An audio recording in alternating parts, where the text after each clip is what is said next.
Over these last days, a very important question has been asked. And that question was, where are we?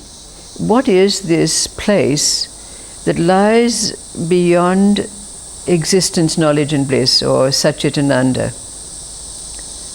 But since this is not a place or really a state, perhaps it would be better to turn the question around and ask, how do we know when we're in that state that lies beyond Satchitananda? How do we know when we're in a place where we have nothing to do, nowhere to go, and nothing to be? No question about it. So, to that end, we would need to look back at our life at the way stations, at the nexus points that are those points between the dimensions of life, between the nitty-gritty, the airy-fairy, and the transcendental. So there's that old story that allows several questions to be asked, which may help us to answer this question. And it's that story about the woodchopper. He spent his life gathering wood in the forest to make a subsistence living for his family. But it had been a particularly severe winter. So when he went out to gather wood, there was very, very little to be found. Now he had to put bread on the table for his wife and children, so he was in a dilemma.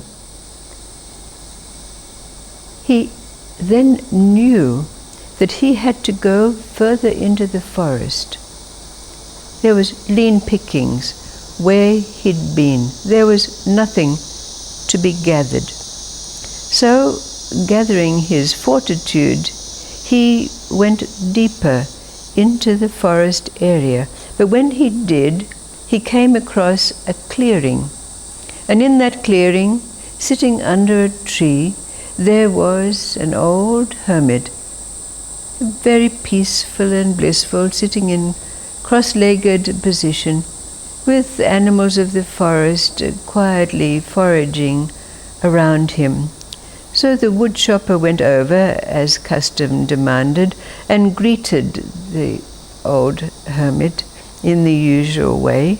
And as these courteous things evolve, the old hermit asked the woodchopper what he'd been doing, how was life for him, which gave the opportunity for him to express that life was very, very hard.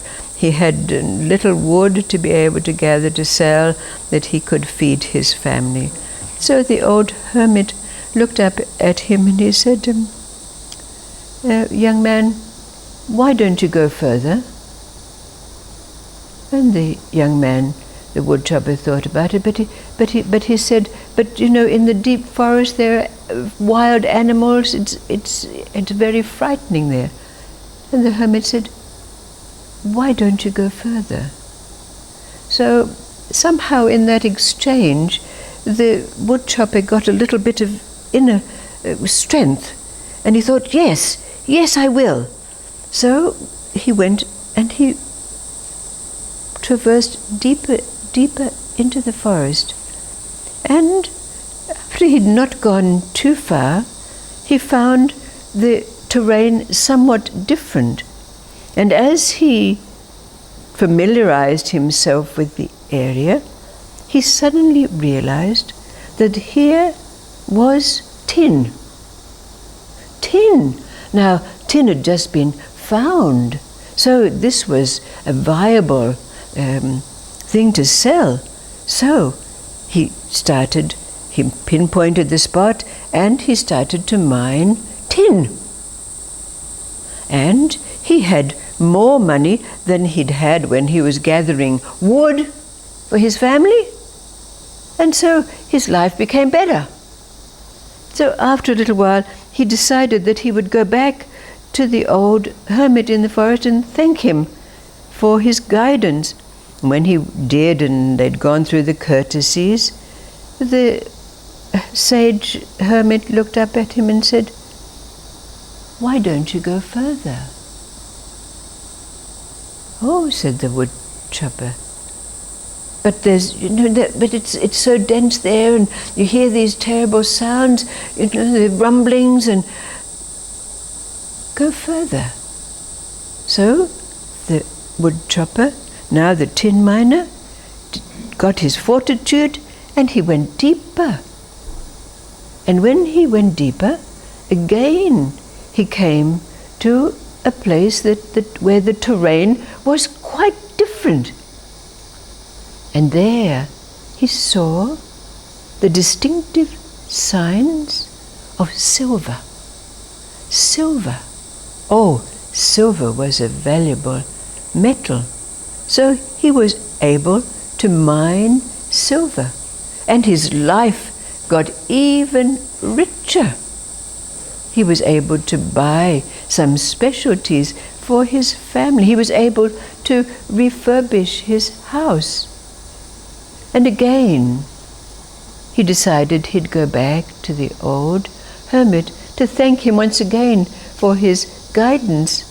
And when he came back and the usual courtesies had been exchanged, the old man looked at him and said, "Young man, go further." But, said the silver miner ex-woodchopper, "it's very dangerous there. I know this is getting towards the big mountain there, and there are mountain lions and bears and wolves. Go further." So again, gathering his resolve, and somehow his interaction with the old hermit seemed to give him some kind of inner strength and resolve, so he went further. And he came to a rocky outcrop. And when he looked at this rocky outcrop, there was a distinct glint in the rocks. Gold. He was a rich man. He gathered the gold, and his family prospered in ways that were unimaginable in his previous life as a woodchopper. But again, something drew him back into the forest where the old sage sat. And again, after the exchange and the thanks and the courtesies, the hermit, this time with great forcefulness, said, "Young man, move further." There was great fear in the gold miner now, because he knew that just beyond where he'd mined his gold, there was a raging river, a torrent.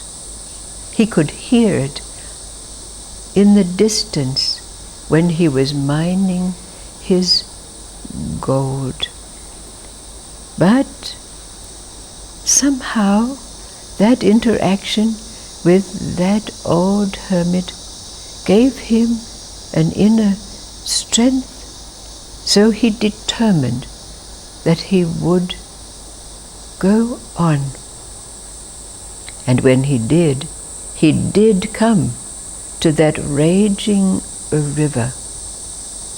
But at that river, there seemed to be something that entered his being. Maybe it was the power of the water, the sound. But even going beyond what the old sage had said, he found a resolve entering into his being that allowed him to enter that raging torrent and cross it. And when he did, there was a cliff. And in the cliff, he could see a cave opening. Well, now, having crossed this river, he could not but climb that cliff and enter that cave. And when he did, inside the cave's darkness, he could see a distinct glint of something. And when he dug, diamonds, a wealth beyond his imagining. He was a diamond gatherer. He built a big house. But then something drew him back again. The need to give thanks. And so he went back into the forest to the old man sitting in the same position. And after the courtesies and the thanks, suddenly a thought came to now the diamond merchant, ex-woodchopper. And a question arose, and he posed it to the old man. Tell me, why have you not gathered this wealth?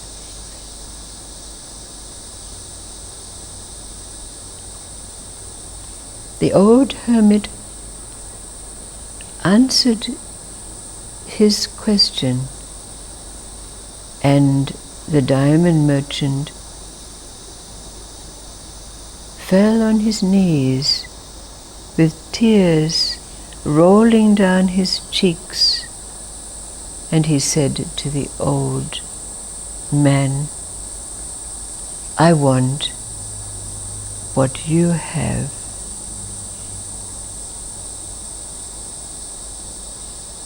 So the question that's posed out of this story is, what did the old hermit say to the woodchopper?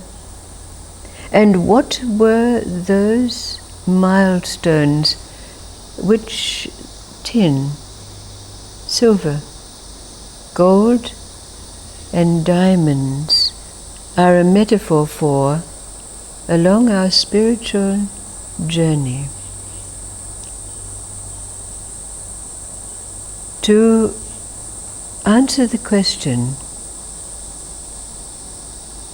how do we know that we're in this state place, for want of a better way of describing, where we no longer have anything to do, nowhere to go, and nothing to be?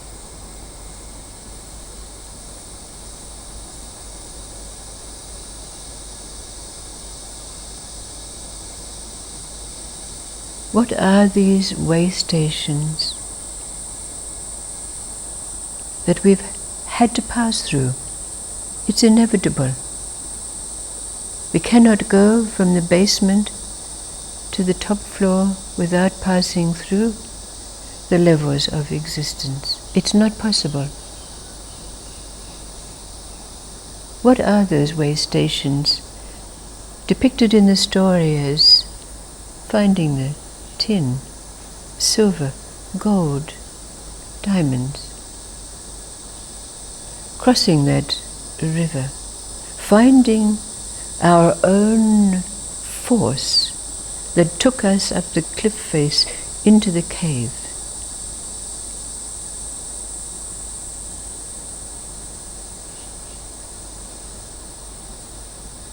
Look back on your life.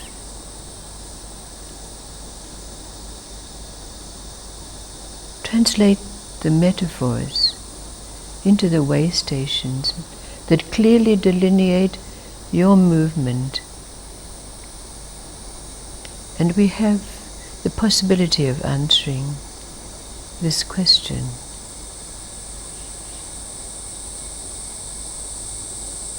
It's like, to me it's like each time you, like when you get to the tin and the gold and the silver, there's things that have dropped off that we have been carrying. Absolutely. So we get to there then. Yes. And then, and then what? Then we feel so much better. And yet, because we've dropped a lot of that's right. ego, or whatever it is. That So we carry. if you personalize it now and you bring it down to a personal level, at your recent experience with this, where would you delineate that? Would you call it that river that you've crossed, or something else? Sorry? Where would you class this last experience that you had? Oh, my last experience. Well, I feel like really that I'd be the woodchopper that would just be sitting next to the monk now, because You're right. it's so much, there's so much gone that now I don't feel that I have to keep Right. digging All right. within. Yes.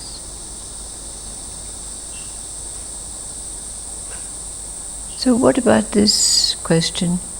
What did the hermit say to the woodchopper when he said, I want what you have?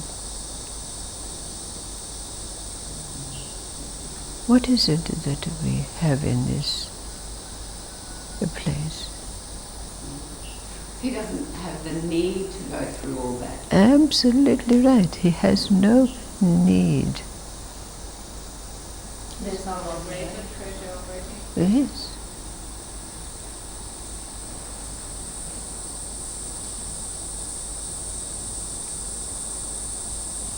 But to answer this question,